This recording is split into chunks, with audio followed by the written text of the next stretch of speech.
mindset. That's why it's presented to us as a handprint, right? It has this idea of a designer or a maker behind nature, right? That expresses this earlier scientific view, right? That's disappearing in Hawthorne's time. And secondly, why do you think a birthmark? Why a birthmark?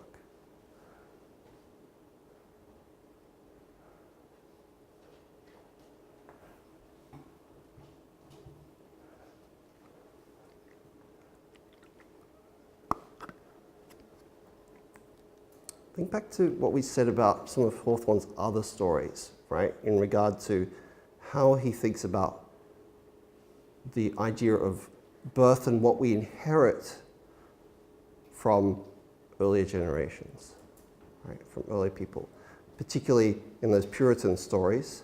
What is the Puritan idea about human inheritance?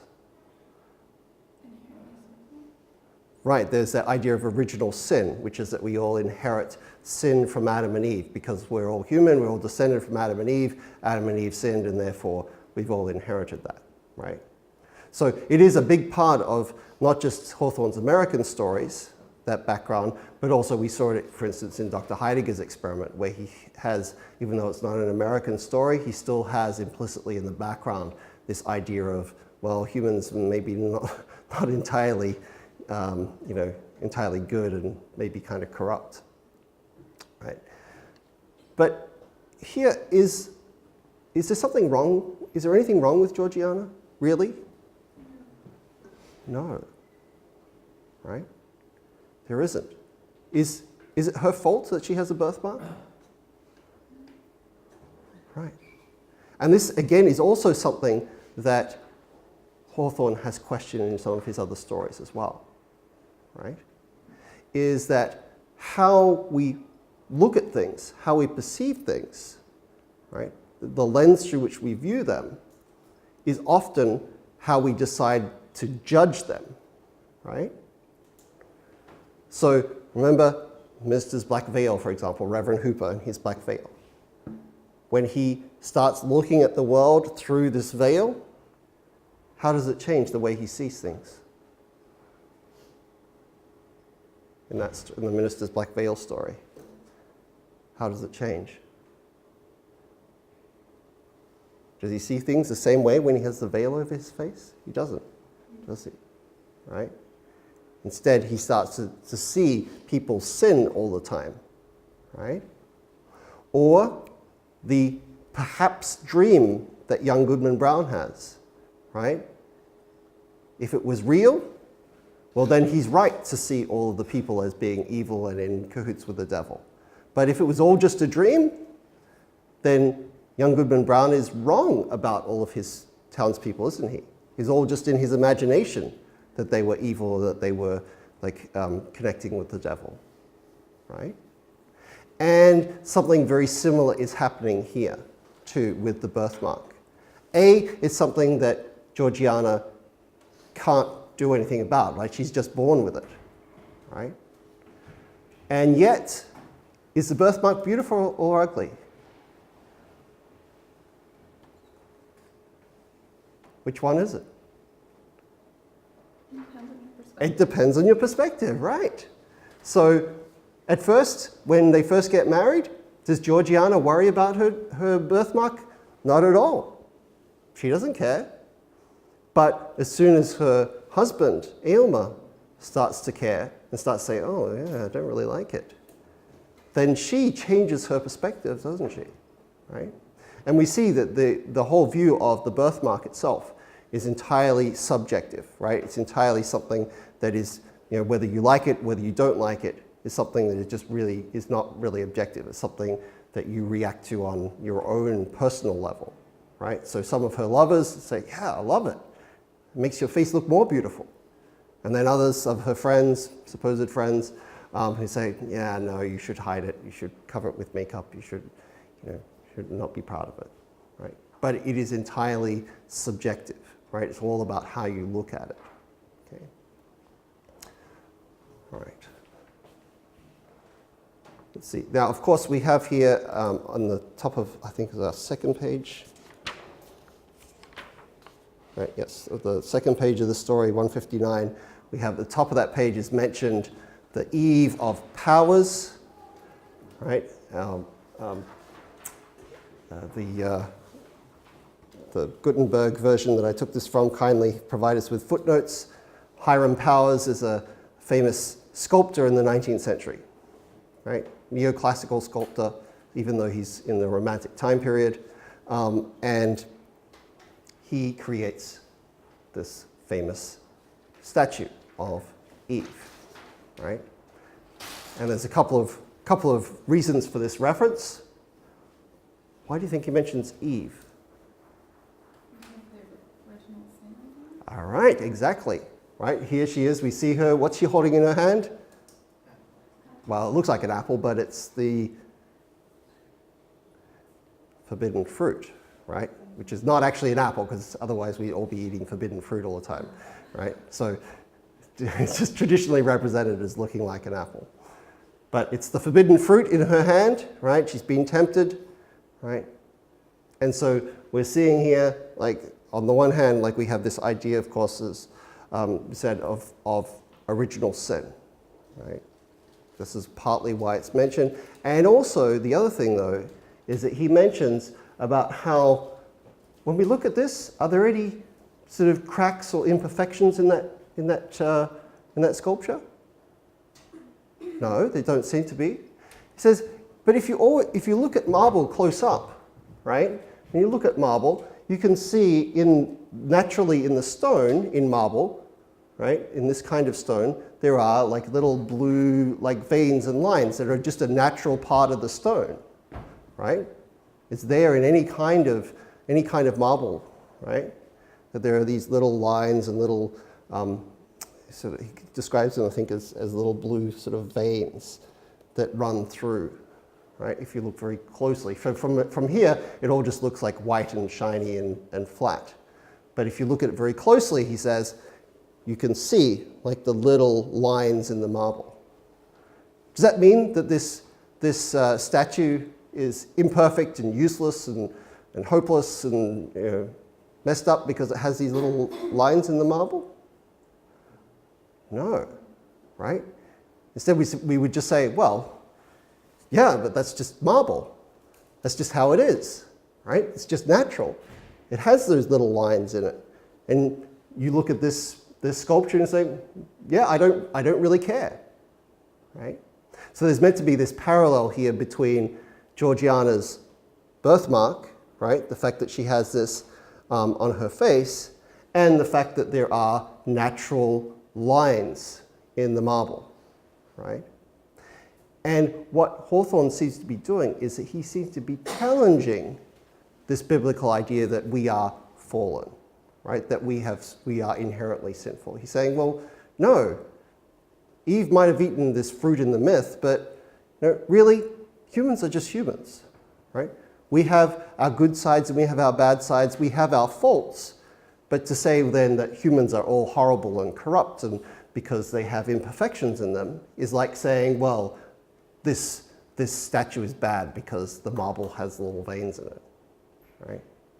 So we can see, even though a lot of Hawthorne's ideas seem to be derived from some of those sort of rather negative, depressing, pessimistic Puritan ideas, actually, if we look very closely at them, he's actually challenging them and pulling them apart and saying, well, maybe this isn't really how we should be looking at things, right? Rather that, for him, it seems like human beings, we're born with these natural behaviors, right?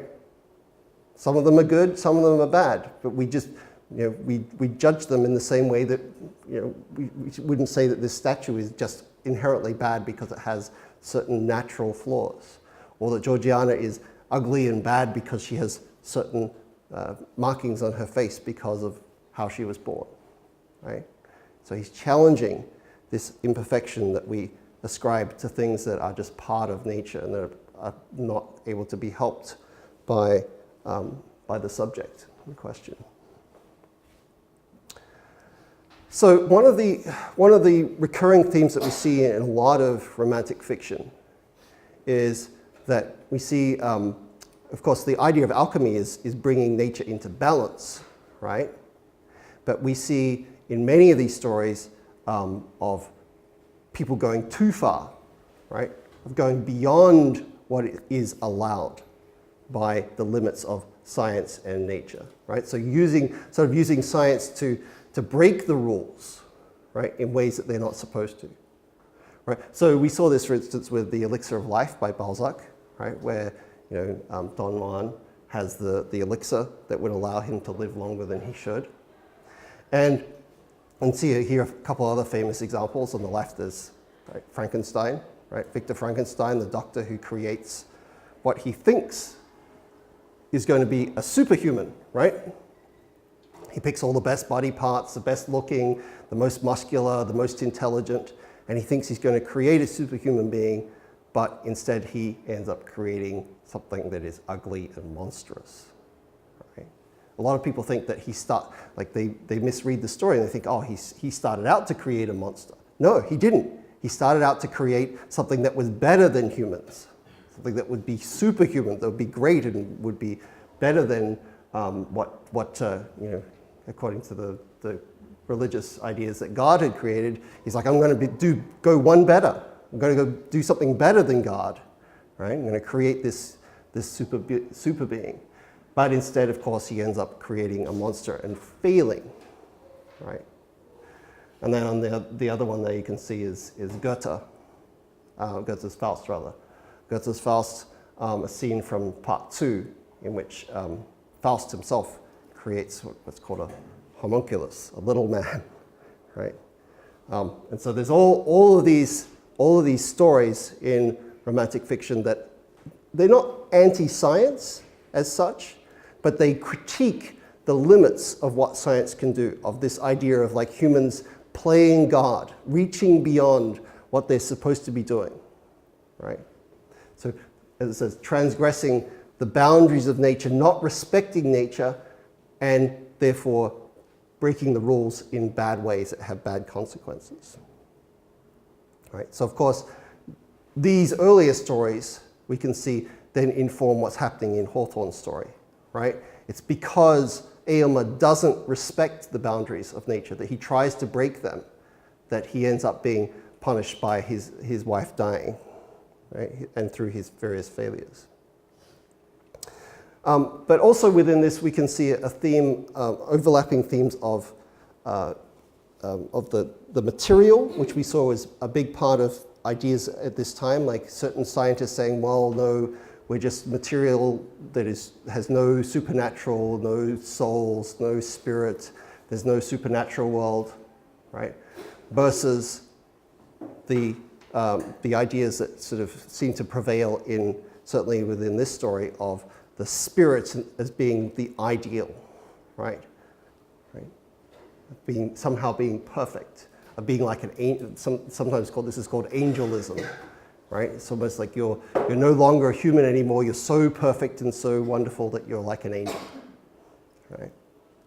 And one of the ways in which Hawthorne explores this in particular is his decision to split human nature between two symbolic characters, between Aylmer on the one hand, who represents the mind, the intellect, the brain, who's just a thought, right? And thoughts are insubstantial, aren't they? They don't have a body of their own. We can't say, oh, here's a thought, right? Look and see. Like it's not something visible. It doesn't have a physical presence. And yet it still exists, doesn't it? Right? We have these thoughts. And he splits that off, and we see it compared to Aylmer, compared to Aminadab, his assistant, right? And Aminadab is the opposite. Aminadab has very few thoughts. He's not an intellect, right? He's just sort of a dumb beast, a brute of a man, right? Who has big physical sort of presence, has skill in the lab, but without Aylmer to guide him, he wouldn't be able to do anything, right? And so what we're seeing here, the split between these two characters, is meant also to reflect these two opposite parts of the human that for romantics and many others are seen as being alienated from each other, right? It's almost like the alchemist ideal is, of course, to have the mind working in unison, in balance with the body, right? But this movement, this sort of idealism that we're seeing as being criticized here by Hawthorne, by Balzac, by some of these other authors, that chasing that ideal, right, of fantasizing that you can be sort of like made perfect by getting rid of your body. Can we do that as humans? And say, oh, this body, it's imperfect. I wish I could just, leave it and then just be a floating spirit, and I'd be perfect, and I wouldn't have to eat anymore, and I wouldn't have to go to the restroom, and I would just be perfect spirit, right? And this is kind of this fantasy that some of these kinds of characters have in these stories, right? There's this mindset that like the physical world is imperfection, and there's this, that you can somehow live without the material body, right? And of course, this is absolutely not true, right? But it creates this kind of mindset that we see is very unhealthy because it leads people to chase after these unrealistic ideals, like we saw in Zarazine, like we see in this story, like we saw in The Sandman. And in fact, this seems to be one of the sort of the central themes of this, this particular topic of twisted love, right? Is that we have these lovers who go for non-existent ideals, right? Who go for these things that don't really exist, that only exist in their own minds or in their own fantasies, but they then try to turn into reality, right? And so they always end up failing dismally and end up being really miserable because of it. Okay. So of course I'm going to finish with some of the other fairly rather more obvious symbols that we've seen. We've seen the use in many of these stories, including other Hawthorne stories, of the dream, right? And the dream as being an extension of the imagination and a fantasy, and particularly that word that's used a lot, fancy, right? Fancy we've seen, there's a specific word to this time meaning the imagination, right? So here, this is actually a scene from the first sort of surgery that's being done with anesthetic, general anesthetic. Painted much later, but this Victorian painter reimagining this scene, right? So it's this is sort of reminded me of the heart operation that Eomer does in his dream, where he tries to cut out the birthmark, and he eventually ends up cutting out, symbolically, of course, the heart of his lover, right? Losing her love symbolically. We also have, of course, a reference that we've seen a couple of times before to Pygmalion, right? Pygmalion being the story of the ancient sculptor who tries to create his ideal woman by making, first of all, a sculpture of her, praying to the gods. The gods agree that his perfect lover can come to life, right? And he lives with her happily ever after in the ancient myths. But in the modern retellings of this myth, it's never happy, right? It always turns out that the Pygmalion character who tries to create his ideal woman always fails, right? Either she rebels against him, or she turns out not to be quite so perfect, or whatever it is, right? That this attempt to control nature, right? Or to control women, or whatever it is, this attempt to control things, or to even to achieve this kind of ideal, is doomed to failure, right? In the modern view. Not in the ancient view, because in the ancient view, it's the gods who allow this to happen, right? It's the gods who grant this, and so it works out. But in our modern view, it's a transgression of nature. It goes beyond what nature allows us to do, and so it's disallowed.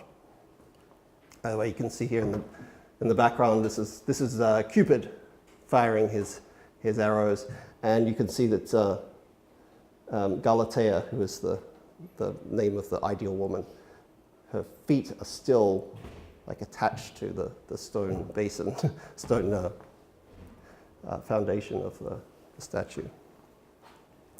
Right.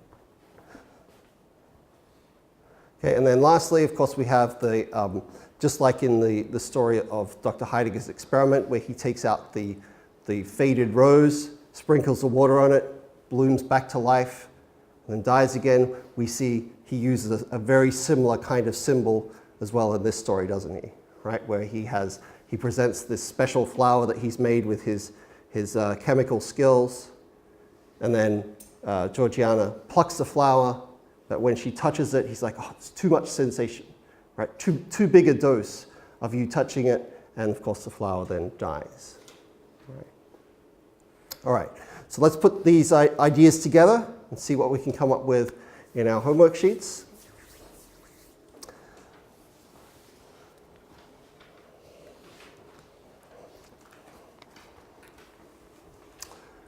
Okay, let's see. Minho, why don't you begin today? What did you pick up from today's story?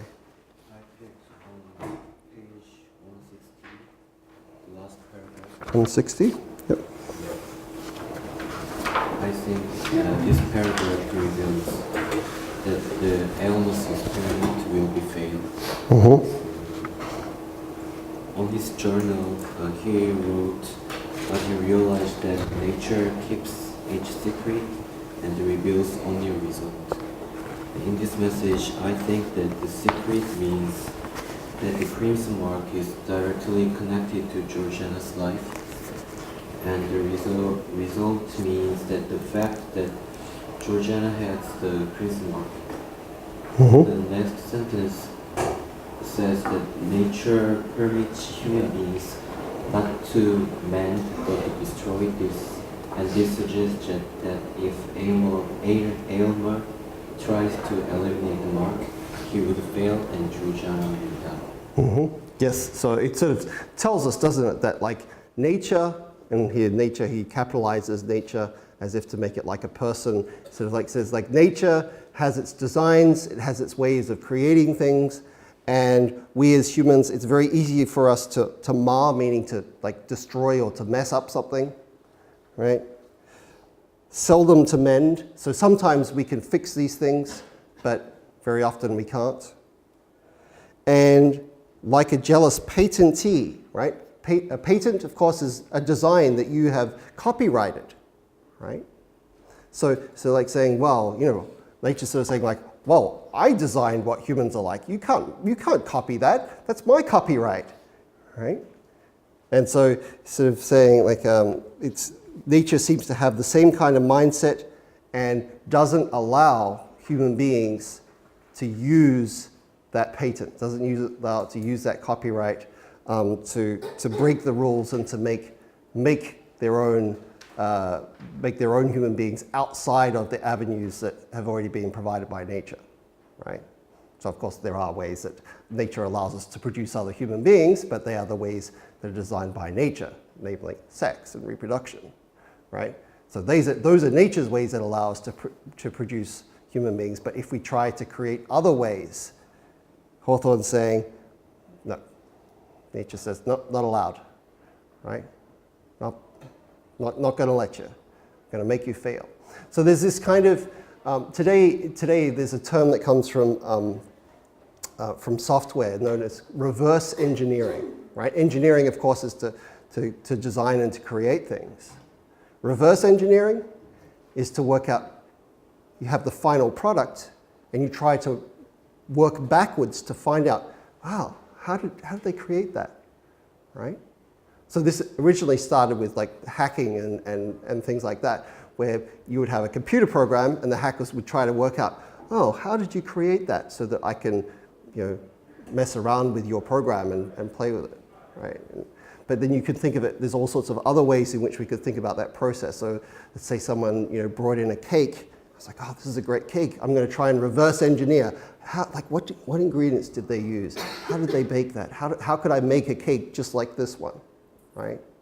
And so Ian was kind of trying to do the same thing here with humans. He's like, oh, here's the result. Here's my wife. She's a human, right? How do I go steps back to work out how I can then tinker with and mess around with like what a human is so I can recreate it or manipulate it to my own ends, right? Okay, Isleta? I chose page 163, the 7th paragraph, and I just think that shows how Georgiana, how she's so influenced by the way Elmer views her birthmark. Like specifically the last sentence of that paragraph when she says that like she, not even Elmer, hated it so much as she. So like in the beginning of the story, she kind of talks about how it's like a charm and how she kind of likes it, and then as soon as Elmer is like, oh, I don't like it, then she starts hating it more and more and more. So it shows how much influence he has on her. Yes. And of course, one of the frustrating things about a lot of these female romantic characters, you know, maybe Clara from The Sandman being an exception, or Madame de Rochefide in Sarrazin, but most of them, apart from being extremely beautiful, to the point of unbelievability, they all tend to be very passive, don't they? Right? So we can sort of imagine that, like, if Georgiana had been a different woman, she could have said, Elmer, you're crazy. I want a divorce, you know, or you're just going to have to live with it. This is your problem, right? But instead, she doesn't. She all the way along, she enables him, and she internalizes his view of her, even though we see at the beginning of the story that this is not how she sees herself, right? At the beginning of the story, she's very happy and she has a positive self-image, and she's like, you know, I'm a catch. You know, there's all these lovers who are after me and who would like to kiss me and who are in love with me and who would like to marry me, but I married this guy, right? Because she thinks that she's found this guy who likes her for who she is. And then, of course, it turns out that he's obsessed with something else that ruins all of that, right? But part of it is, yeah, her passivity and the way in which she internalizes these things. If she had just simply said, too bad, right? You don't get to decide what you like about the things that I can't change and what you don't, then none of this would have happened. Right. Okay, Charlie? I picked 158, the first paragraph, Mm-hmm. in the last 4 lines. Yep. From he had presented himself to the end of this paragraph. Mm-hmm. This sentence describes Elmer's 2 passions, Mm-hmm. and of which the first is science, and other passions can only get its strength by uniting themselves to his first one. From this we can see how strong his passion for science is. But on the other hand, I think sometimes when we talk about science, we will think about rationality, but here the other connect science to passion, which imply that Elmer's love for science is quite normal. Mm-hmm. Or too much. Yes, and of course there's a certain irony to this, isn't there? Because science is something that we, like, even though of course you can love science and be passionate about science and that sort of stuff, the actual process of science is supposed to be something that is detached and objective and is not influenced by your emotions. You can't say, well, you know, I want to prove this, and therefore I'm going to change all my experiments and all my results because this is what I want to see, right? When you do a scientific experiment, you have to remove yourself from that process and try to make it so that it's, you know, as objective as possible, right? And detached from what you want. You're looking for the truth. So it may be something you don't want to see that turns up, right? You may let's say you're a medical researcher and you're looking for a cure for cancer, and you're like, oh, I really hope this drug cures cancer. And you're like, oh, wait, I'm going to change this result because it doesn't say what I like, right? You can't do that, can you? Right? You would end up with a fake drug that doesn't really work, but you've convinced yourself really does, right? So there is a kind of a contradiction here that is that, you know, the scientists, obviously, if you're interested in science, you're going to love it at some level. You're going to be interested and passionate about it at some level. Right? But when it comes to the actual scientific process, you have to be detached. You have to be objective. You're not allowed to let your emotions come into it. And secondly, notice that, like, in our last story, the oval portrait, right? It's not weird for an artist to want to paint his wife, or to be inspired by a particular like person and want to paint them over and over again, is it? Like that's pretty normal. We see that in a lot of artists, that they have particular subjects or particular like men or women or models that they think, oh, I'm so fascinated by how they look, right? So, you know, Picasso and Dali and like a lot of the famous artists, they paint the same woman over and over again. But it's different in science, isn't it?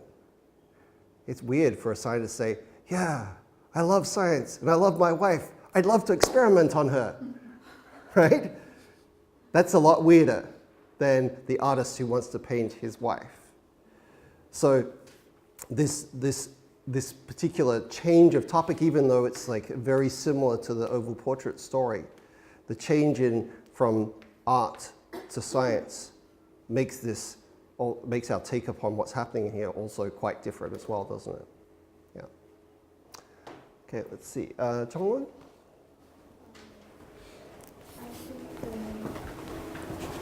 On the first page, I understand the fourth paragraph. In the first paragraph, an passion for science is described, and it says that he devotes himself so much, although we are not completely sure about how much he believes in human control over nature. But in the fourth paragraph, we see that he perceives the smallest but the singular mark on his love space as defect, when he would be expected to love everything about her, because he even stopped doing the experiment he really liked to do for her. And so it seems to imply the conclusion where she finally dies in his attempt to get rid of her birthmark, because although he really loved her, he could never give up on his way of viewing things in like scientific way.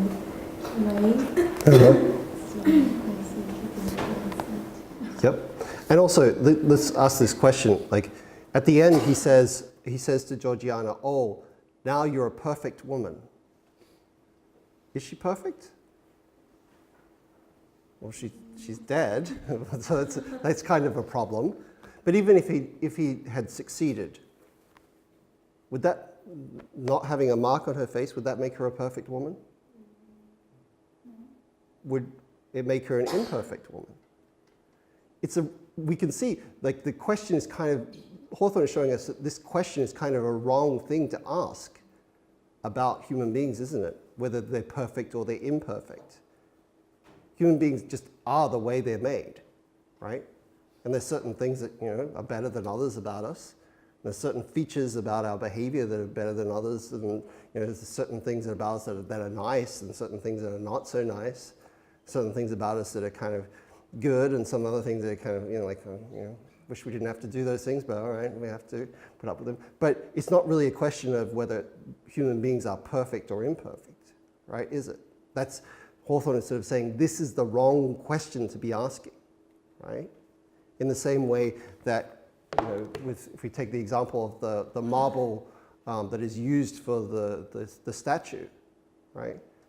Say, well, is marble perfect or imperfect because it has the little veins in it? It's like, well, that's a dumb question. That's just how marble is, right? Doesn't mean it's perfect or imperfect. That's just how nature has made it, right? So there is this questioning of, like, is that really the right question to be asking about humans? Is that really the right question to be asking about anything in nature, right? Aren't just things how they are?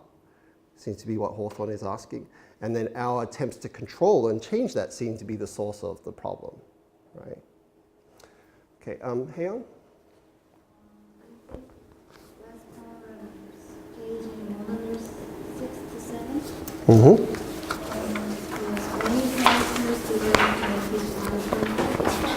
Because perfection is kind of things of heaven and can be found on earth. But Yep. because she becomes an ideal being, she's no longer able to exist in this world. divorce ruins her husband because his desire to create the ideal woman becomes an obstacle that prevents him from seeing the good in his wife. This seems foolish because her slight flaw made her more lovely, but her husband only pursued perfection and didn't know what compared. Yes, good. And this, of course, is a lesson that we're seeing learned over and over in these stories, isn't it? Because think of, Nathaniel and Olympia, right? He's like, wow, I found the perfect woman. And of course, she turns out to be an automaton, a robot, right? Doesn't really exist, that ideal that he projects. Or Sarrazin and Zambonella, right? He sees her on stage, he's like, oh, wow. Like I've seen people with perfect arms and legs and faces and so on, but I've never seen them all gathered together. This must be the perfect, ideal woman. And then, of course, he learns, oh, well, she's not actually even a woman, right?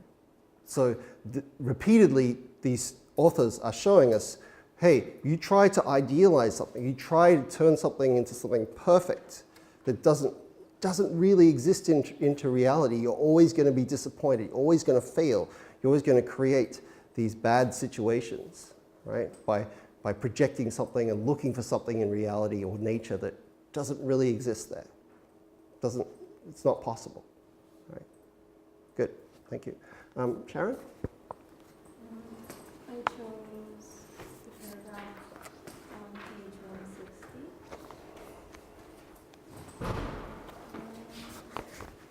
The first paragraph. Mm-hmm. And it talks about the dream, and here it says, dream often finds its way to the mind close, muffled in modes of sleep, and then speaks with uncompromising directness in matters in regard to which we practice in conscious self-deception during our waking moments. I think it's talking about how, like, I also do this too. Like, usually in dreams, like, you dream about the truth and fears that's kind of hidden away in the back of your mind, and like things that you don't want to think about when you're awake. And then when you're awake, you try to make yourself feel better by saying that, like, dreams are opposite from reality, or it was just a dream. And I think that's what he's doing. Like, it's the back of his mind, and then the dream is like a foreshadowing that, it might not work, but he's convinced himself that it will work. So, like, 2 paragraphs down, he says, like, it's definitely going to work to his wife. Mm-hmm. And I think, like, his ambition without regard for nature is what leads to her death. And that's what the author is trying to tell us. Yes. So there's also a complication here too, insofar as, like, you're right, as it says there, like, dreams can show us what we really feel, right? And what we really fear as well. But does that mean that those fears are real? No, it doesn't, does it? So there's sort of like this double thing going on here, is that, like, the dreams can show us what we really feel inside, that we can lie to ourselves, oh yeah, I don't mind that, or I don't like that, or I don't fear that, right, on the surface. It can show us what our internal fears are, but then equally, our fears can just be completely baseless. They can be fantasies, they can be unreal, right? And again, if we come back to Young Goodman Brown, right, this is a lot of the basis of that story, right? Is what he saw a dream, and is that dream something that is real about the characters that he sees in his town, right? And the same thing here, right? Yes, the dream he has shows how Aylmer really feels deep down inside, but are his fears, should he really be this paranoid about his wife's birthmark? It seems a bit of an overreaction to me to kill your wife because she has a little blemish on her cheek, right? Just a little bit, right? Justin? The first half of page 167. Mm-hmm. And then it seems like this is when Georgiana's dying. And it seems like Alma was too absorbed in his, like, passion to get rid of the birthmark, that he, like, because it was described in the beginning how she was really beautiful and otherwise seemed perfect other than, like, the birthmark. and it seemed like he couldn't overlook that one imperfection to see everything else as like perfect, and then that passion ended up killing her. Mm-hmm. Yep, and she even says there, doesn't she? She says, with so high and pure a feeling, you have rejected the best the earth could offer. Right? She says, well, I'm as good as it gets, so, you know, still wasn't good enough for you. You know, I'm sorry. You know, I guess it's a lofty thing to aim for, but, you know, this is the best reality that you could have had, right? So she sort of says, you know, you've rejected what you really could have had in exchange for some sort of imaginary ideal that you were going after, right? Okay, well, we're out of time, so let's leave it there. So for next time, we have a second Hawthorne story to wrap up our Twisted Love section, Rappaccini's daughter. And again, keep in mind what I said about like poison, and it's like whether it's medicine or poison can depend upon the dose that is given. Thank you.